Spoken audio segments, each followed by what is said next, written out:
Welcome to Wild World News.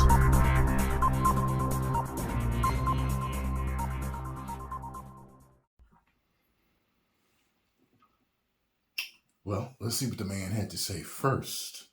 Then I'll tell y'all what I think. If you look in the hood, you hear about it. There's liquor stores and check cashing places because they know that the people in the hood aren't smart enough to open up bank accounts. They're going to get a check, they're going to cash it, and it's a liquor store right next to it. You're going to get your check and you're going to buy this liquor, and then you're not going to have no more money. Let's just put that around them. Let's also put a bunch of shit that's easy and cash available. We don't want you to gain credit. We want you to be cash driven. That's how we keep the poor poor. It's not until you understand that you get out. Okay. So, people are mad. People are real mad that he said that people in the hood aren't smart enough to open up a bank account. Now, I don't know if he misspoke. I don't know if he really meant what he said. However, when you go to the hood, you'll find that there's a ton of people with no bank accounts. There were points in my life where, when I got older and I found out that certain people I knew just didn't have bank accounts. Everybody is Boost Mobile for their phone, check cash in place, and they take a portion of your check when the check cash in place cashes your check. Get that cash right there. A lot of people in the hood drink. In my hood, there was two liquor stores, I believe. There may have been more, but I remember just going through town. There were 2 liquor stores, and I lived in a town that was 1 square mile. So he is wrong about people in the hood not being smart enough to have a bank account. But he is right that a lot of them do not have bank accounts. He's right that there are a ton of liquor stores and a ton of check cashing places, and a lot of things that are cash available. A lot of people that have the debit, have the Boost Mobile and the check cashing. Also, sometimes they will move up a little bit and they may have a prepaid card. They have one of them prepaid debits so they can just put, cash on it whenever they can. I think what the problem is a lot of times in the hood is that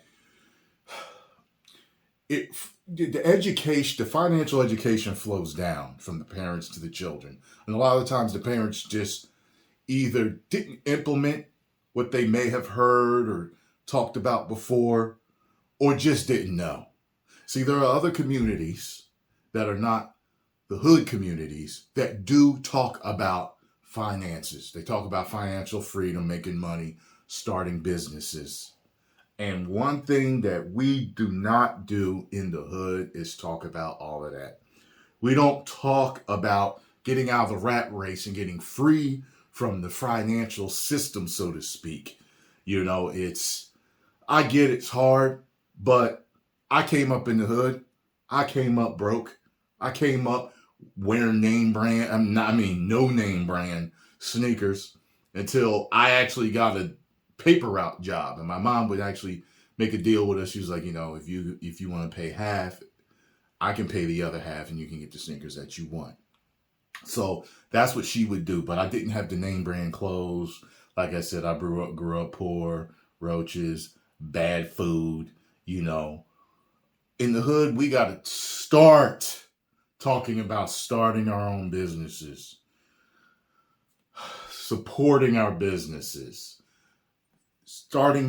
raising that financial IQ, reading books on finances, stock market, credit, real estate. Credit is a tool. And like any tool, like a hammer, you use it wrong, you might knock yourself in the head. Okay, knock yourself out. But if you use the hammer right, you might actually nail some wood and build a stable financial house for yourself. That one's good. If I hear it in any speeches, I know you stole it from me.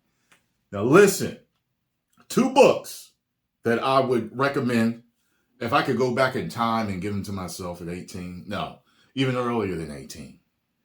I would give myself one for my health, which is Natural Cures They Don't Want You to Know About. about by Kevin Trudeau. That saved my life. It saved my life. And the book that saved my life financially is Rich Dad, Poor Dad by Robert Kiyosaki. There are many other great books on both of those subjects, human health and financial human health.